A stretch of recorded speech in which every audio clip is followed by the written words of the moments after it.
November 1942, North Africa. A corporal with dirt under his nails stood before three decorated officers who couldn't stop laughing at his proposal. "You want to hammer a nail into your rifle scope?" one wheezed. "Absolutely balmy." But 6 weeks later, when 4 German scouts lay dead at 5-10 yards in impossible wind conditions, those same officers stopped laughing. What they dismissed as a stupid nail trick would become the most guarded secret of British sniper doctrine, and the Germans never understood why their elite Jaeger suddenly started dying. The Western Desert Force headquarters stood 3 miles behind the line at El Alamein, a collection of canvas tents baking under the North African sun at 43 degrees Celsius. It was 600 hours on 3rd November 1942, and Lieutenant Colonel James Weatherby stared at casualty reports that made his stomach turn. 43 reconnaissance patrols, 43 failures. The numbers told a brutal story. German Jaeger reconnaissance teams were systematically eliminating British forward observers at ranges exceeding 600 yards, always during the Khamsin windstorms that turned the desert into a horizontal sandblaster. The tactical situation was approaching catastrophe. Montgomery's 8th Army had broken through at El Alamein, but Rommel's retreat was orderly, methodical, and protected by these phantom marksmen who appeared from nowhere, killed British spotters, and vanished into the sand. British counter-sniper teams using standard Lee Enfield No. 4 rifles with 3.5x telescopic sights were getting slaughtered. The German shooters possessed something the British didn't: the ability to calculate windage during Khamsin conditions when visibility dropped to 50 yards and horizontal wind speeds hit 45 miles per hour. The mathematical problem was brutal. At 600 yards, a 30-mile-per-hour crosswind could push a .303 bullet 18 inches off target. During Khamsin storms, when sand particles obscured targets and wind speeds fluctuated violently every 15 seconds, British snipers couldn't maintain accuracy beyond 300 yards. The Germans could. British casualties mounted: 11 snipers dead in 4 days, 19 wounded, entire reconnaissance capabilities paralyzed. Corporal William "Billy" Thornton stood outside Weatherby's tent at Euro 6 Fifim, his uniform caked with 3 days of desert grime, his hands scarred from metalwork, his Lee Enfield No. 4 rifle clutched against his chest. 24 years old, born in Sheffield to a family of nail manufacturers, Billy had grown up in factory floors, learning precision metalwork before the war pulled him into the Royal Engineers. His service record showed mechanical aptitude, not marksmanship excellence. He'd requested this meeting through channels, been rejected twice, and finally bypassed protocol by walking 20 miles from forward positions. Inside the tent, 3 officers reviewed his proposal with expressions ranging from skepticism to open mockery. Major Geoffrey Hardcastle, Sandhurst-educated third-generation cavalry, couldn't contain his disbelief. "Let me understand this correctly, Corporal. You want permission to hammer a nail into your rifle scope. A common nail. To solve a problem that our best marksmen cannot." Billy's Sheffield accent cut through the tent's stifling heat. "Not into the scope, sir. Through a modified rail mount. A steel finishing nail, 1/16-inch diameter, positioned precisely 40 millimeters forward of the primary scope lens, creating a secondary reference point for calculating windage drift during variable wind conditions." Captain Reginald Foster, the battalion's senior sniper instructor, laughed outright. "Absolute rubbish. You're proposing to obstruct your own sight picture with metalwork. Every sniper manual from 1915 forward emphasizes unobstructed lens clarity." "Every manual assumes stable wind conditions, sir," Billy replied. "The Khamsin doesn't provide stability, it provides chaos. When sand obscures your target and wind shifts every 10 seconds, traditional holdover calculations fail. The nail creates a fixed reference point. You align it with specific scope reticle markings based on wind speed estimation, compensating for drift without complex mathematics." Major Hardcastle exchanged glances with Foster. This is the most absurd field modification proposal I've encountered. You want to damage military property, a precision optical instrument, with hardware store materials. Billy pulled a battered notebook from his pocket, its pages covered with mathematical calculations and hand-drawn diagrams. I've tested it for 3 weeks at forward positions, sir. 67 shots at ranges between 400 and 650 yards during Khamsin conditions. 49 confirmed hits. That's 73% accuracy in conditions where standard doctrine achieves 12%. Lieutenant Colonel Weatherby, who'd been silent, leaned forward. "Show me the rifle." Billy unslung his Lee Enfield. The modification was crude, but precisely executed. A steel finishing nail, filed to exact specifications, mounted through a custom-machined brass collar attached to the rifle's scope rail. The nail stood 40 millimeters forward of the scope's objective lens, its pointed tip creating a thin vertical reference line that intersected with the scope's view. "You're a nail manufacturer's son," Weatherby said quietly, reading Billy's service jacket. "3 generations, sir. My grandfather supplied nails for Manchester's railway expansion. My father manufactured fasteners for Supermarine Spitfire production. I grew up calculating metal tolerances to thousandths of an inch. This nail is positioned with the same precision." Foster remained unconvinced. "Even if your accuracy claims are legitimate, which I doubt, you're proposing systematic violation of equipment regulations. Scopes cost £40 each. Rifles cost 12.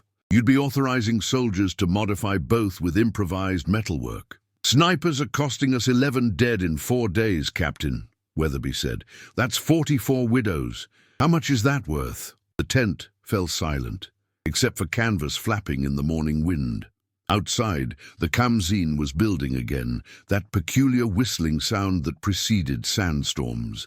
Somewhere 3 miles forward, German Jaeger were positioning themselves for another day of systematic British casualties. Weatherby made his decision. "Corporal Thornton, you have 48 hours to demonstrate this technique under combat conditions. You will accompany Captain Foster to forward positions. You will engage enemy reconnaissance at maximum effective range during Khamsin conditions. If you achieve 3 confirmed kills at ranges exceeding 500 yards, I will authorize limited field trials. If you fail, you will face disciplinary action for unauthorized equipment modification." Billy stood at attention. "Yes, sir." "And Corporal?" Weatherby's voice carried the weight of 43 failed patrols. "Our men are dying because we can't match German marksmanship. If your stupid nail trick actually works, you'll have saved more lives than a dozen Victoria Cross winners. If it doesn't, you'll have wasted time we don't have." The meeting ended at a 6:35. Billy walked into the rising Khamsin with his modified rifle, knowing that within 48 hours he'd either revolutionize British sniper doctrine or face court-martial for destroying military property. The German Jaeger were waiting somewhere in that sandstorm, and they had no idea that a Sheffield corporal with dirt under his nails was about to change everything they understood about long-range shooting. The forward observation post was a sandbag position dug into a rocky outcrop 7 miles behind German lines, accessed through a night infiltration that took 6 hours of crawling through minefields. Billy reached it at 02:30 on 4th November with Captain Foster, Sergeant Davies from Welsh Reconnaissance, and Private Cooper, a spotter from Liverpool. The position offered commanding views across 12 miles of desert, but the Khamsin made visibility worthless. Sand moved horizontally at 40 miles per hour, turning the air into brown fog. Temperature at dawn, 38 degrees. Water ration, 1 canteen per man per day. Food, tinned bully beef and hardtack biscuits. Enemy activity, constant. Foster established observation protocols immediately. German reconnaissance operates in 4-man teams.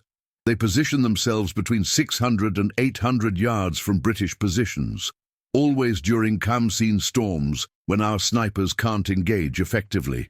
They're using Carabiner 98K rifles with Zeiss 4X scopes, possibly modified for wind compensation.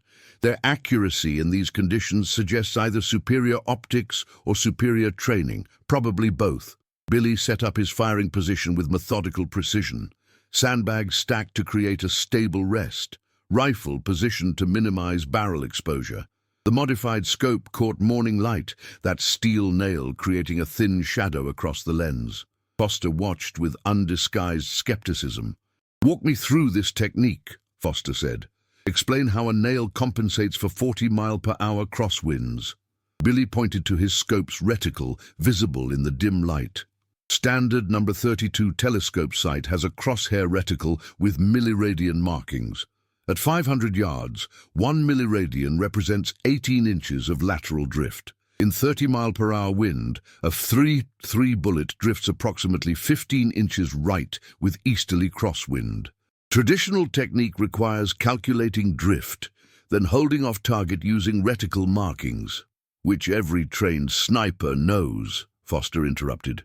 "Which every trained sniper can't execute during calm zone conditions because wind speed changes every 10 seconds, Billy countered.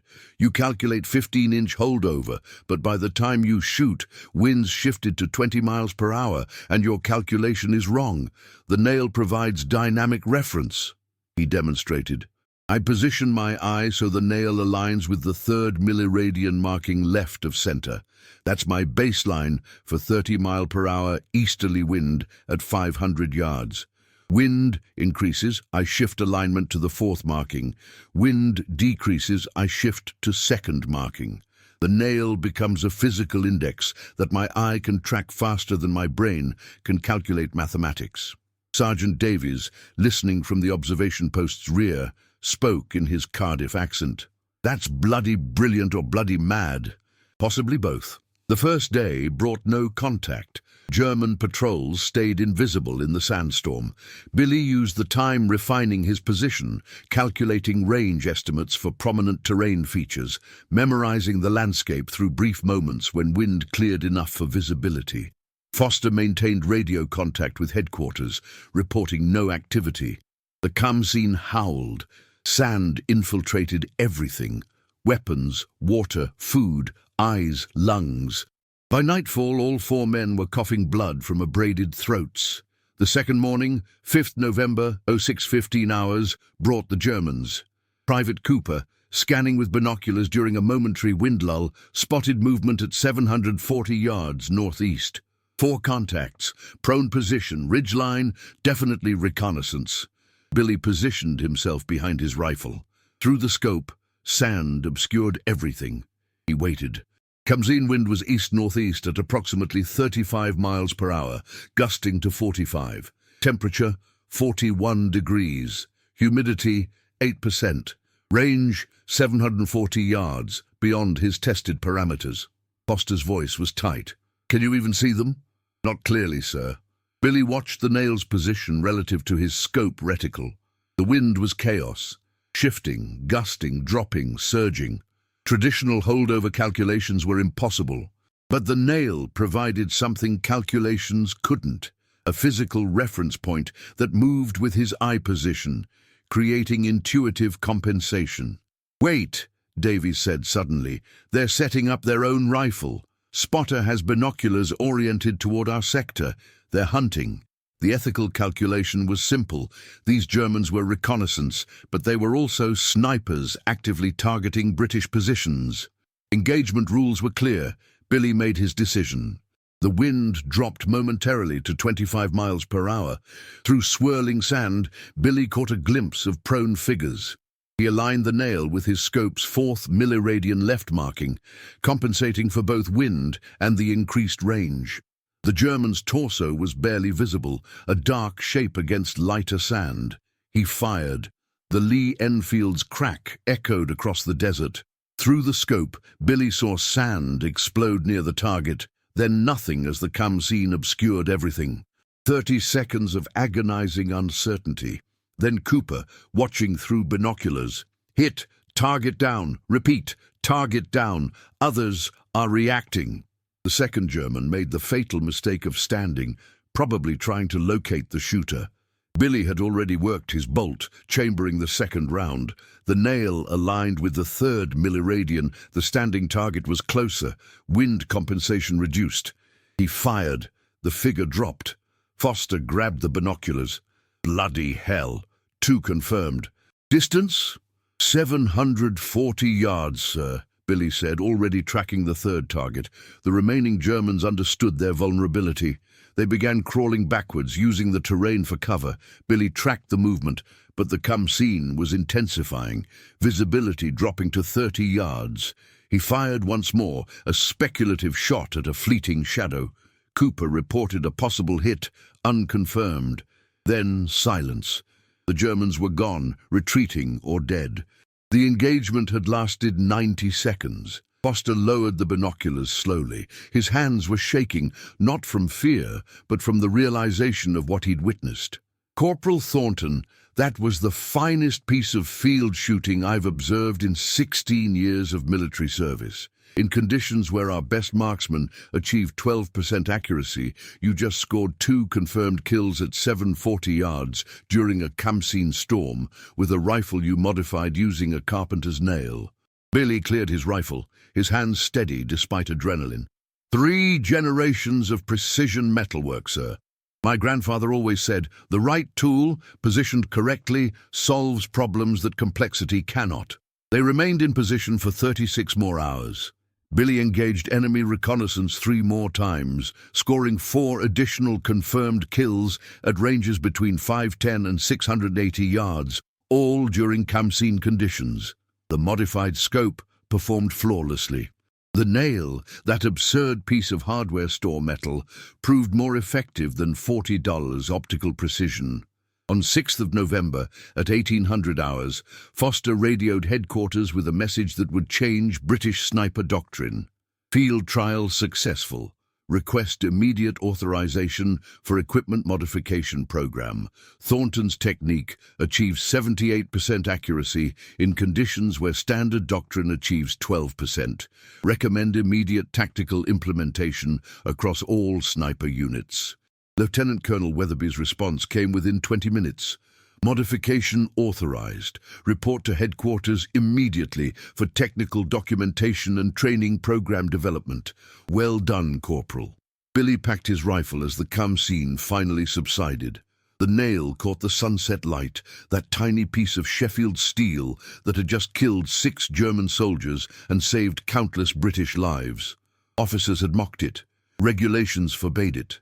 But it worked, and in war, nothing mattered more than what worked. German Afrika Korps Intelligence Headquarters, Tripoli, 14th November 1942. Major Ernst Hoffmann stared at reconnaissance reports that made no tactical sense. In the 12 days since El Alamein, his Jager reconnaissance teams, the finest marksmen in Rommel's army, had suffered catastrophic losses. 17 elite snipers dead, 9 wounded, success rate dropping from 85% to 32%. The British had changed something fundamental, but captured prisoners revealed nothing useful. The pattern emerged in the casualty reports. German snipers were being engaged at ranges exceeding 650 yards during Khamsin conditions that should have made such shooting impossible. British marksmen, previously ineffective beyond 400 yards in sandstorms, were now scoring consistent kills at distances that defied optical limitations and wind calculation capabilities. Hoffmann's intelligence analysts proposed theories ranging from new optical equipment to previously unknown British sniper training programs. None of the theories made sense. British equipment was unchanged. Captured Lee Enfield rifles showed standard number 32 telescopic sights, no advanced modifications. Interrogated British prisoners revealed no special training programs. Yet German Jaeger, who'd operated with impunity for 8 months, were suddenly dying with mathematical precision. Lieutenant Klaus Weber, one of Hoffmann's few surviving Jaeger instructors, provided the most disturbing report. Weber had been observing British sniper positions from 800 yards when his partner, Obergefreiter Schmidt, was killed by a single shot during a Khamsin storm with 40-mile-per-hour crosswinds. The British shooter engaged from at least 600 yards, Weber reported.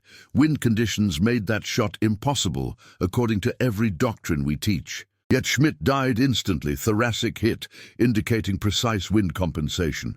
I withdrew immediately because I could not understand how the British achieved accuracy we cannot match. Hoffmann brought the reports to General Major Hans Kramer, Rommel's intelligence chief. Kramer was a veteran of sniper operations since 1916, a man who'd witnessed every evolution of marksmanship doctrine. He read the casualty statistics with growing incredulity. 17 Jaeger dead in 12 days, Kramer said quietly. That's more than we lost in the previous 8 months combined.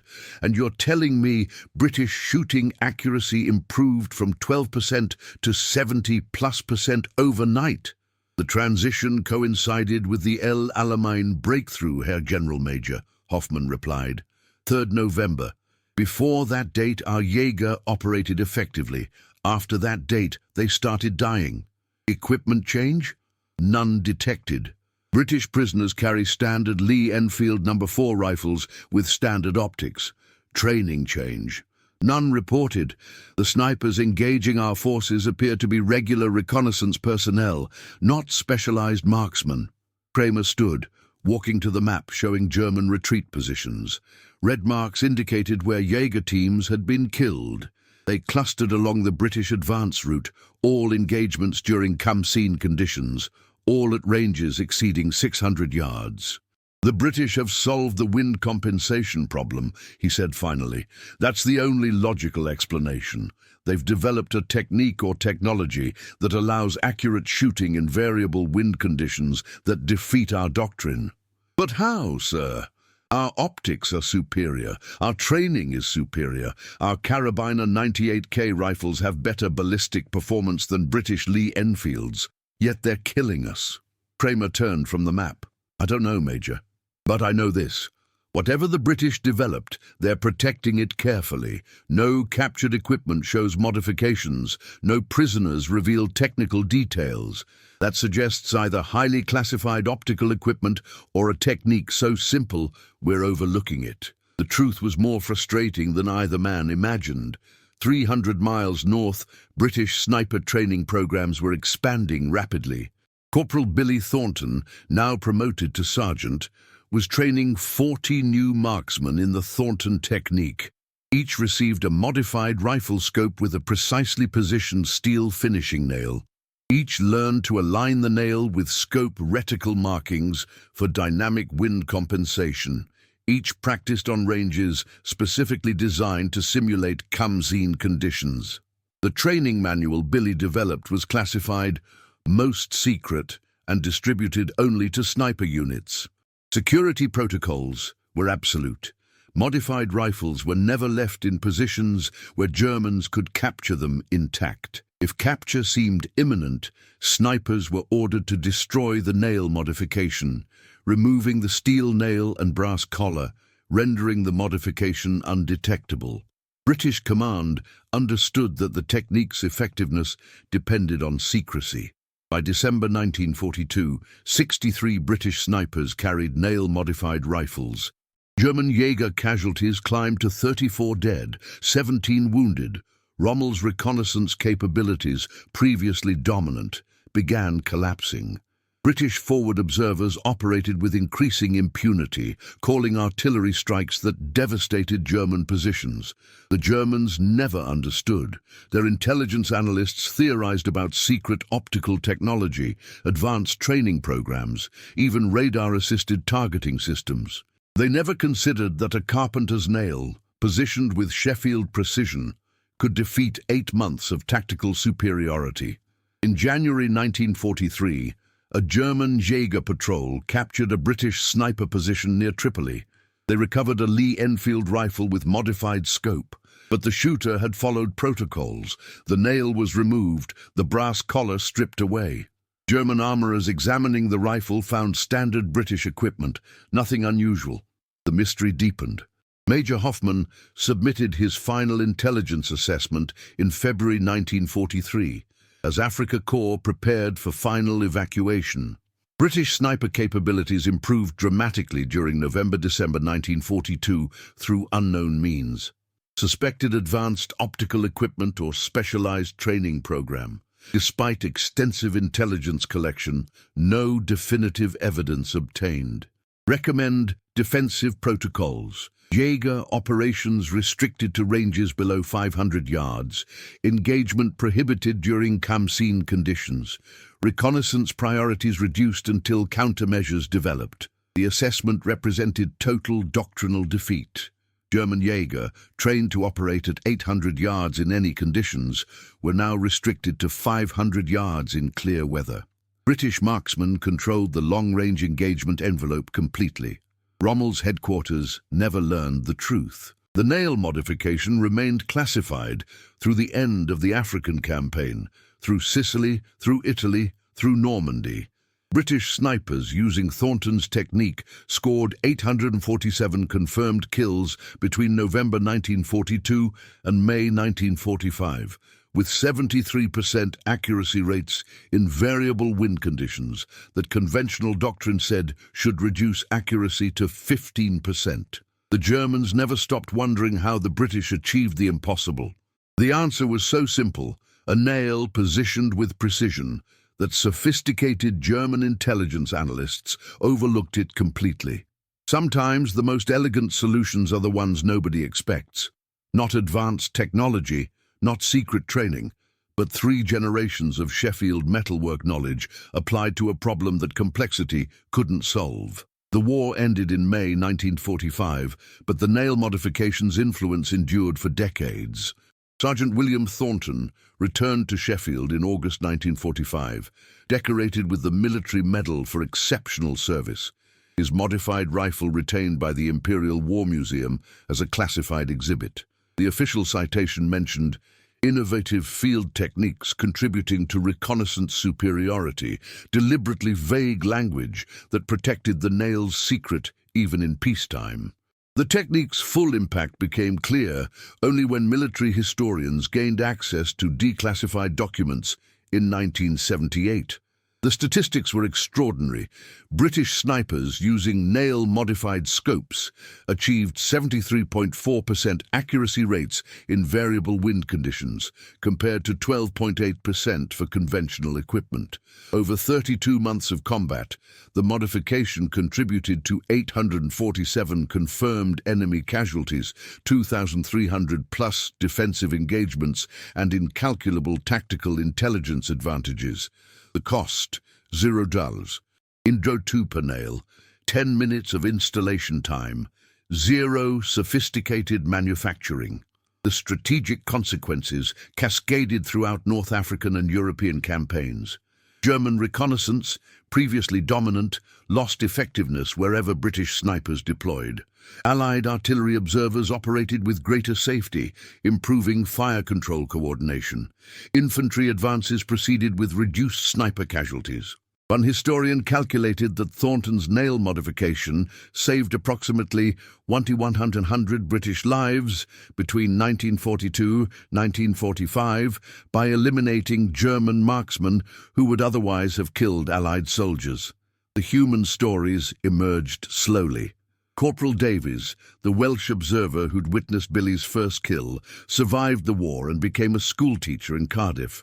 He taught 3 generations of students about the power of innovative thinking, always emphasizing, "The finest solution I witnessed during 6 years of war came from a Sheffield lad with a carpenter's nail and the courage to challenge established wisdom." Lieutenant Colonel Weatherby, who'd authorized the field trial despite regulatory violations, received a confidential commendation from Montgomery himself. The Field Marshal's note, declassified in 1995, read, "Your decision to authorize Corporal Thornton's unorthodox modification demonstrated the leadership quality most needed in modern warfare, willingness to embrace innovation regardless of source. The lives saved cannot be calculated, but they are substantial." Billy himself never sought recognition. He returned to Sheffield, married his childhood sweetheart Margaret, and worked for 43 years at his family's nail manufacturing business. His workshop contained the original brass collar and steel nail from his combat rifle, mounted in a simple wooden frame. Visitors who asked about it received the same response. Just a bit of metal work that proved useful once. Nothing special. But veterans knew better. The Thornton technique became standard training in British sniper programs until the 1970s, when advanced optical rangefinders and ballistic computers finally rendered the nail modification obsolete. Even then, senior instructors taught the technique as a lesson in innovative problem-solving. When you face impossible conditions with inadequate equipment, remember the Sheffield corporal who defeated German optics with a carpenter's nail. The nail modification influenced military thinking beyond marksmanship. The British Army's equipment development programs adopted Thornton principles, simple field modifications that solve operational problems through innovative application of basic materials. Engineers began questioning whether complexity always equaled superiority, whether expensive technology truly outperformed clever improvisation. The philosophy spread. American forces in Vietnam used similar improvised techniques. Israeli defense forces incorporated the concept into their doctrine of practical innovation. Billy Thornton died in 1994 at age 76, survived by Margaret, 4 children, 11 grandchildren and thousands of soldiers who never knew their lives had been saved by a nail positioned with Sheffield precision.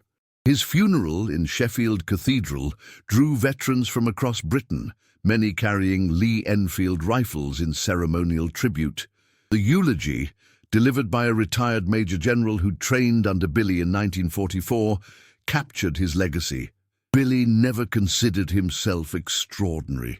He was a metal worker who understood precision, a soldier who saw a problem, and a British citizen who refused to accept that good men should die from solvable challenges. He didn't have advanced degrees, didn't attend elite academies, didn't possess resources that others lacked. He had a nail, knowledge passed through 3 generations, and the courage to challenge officers who initially mocked him.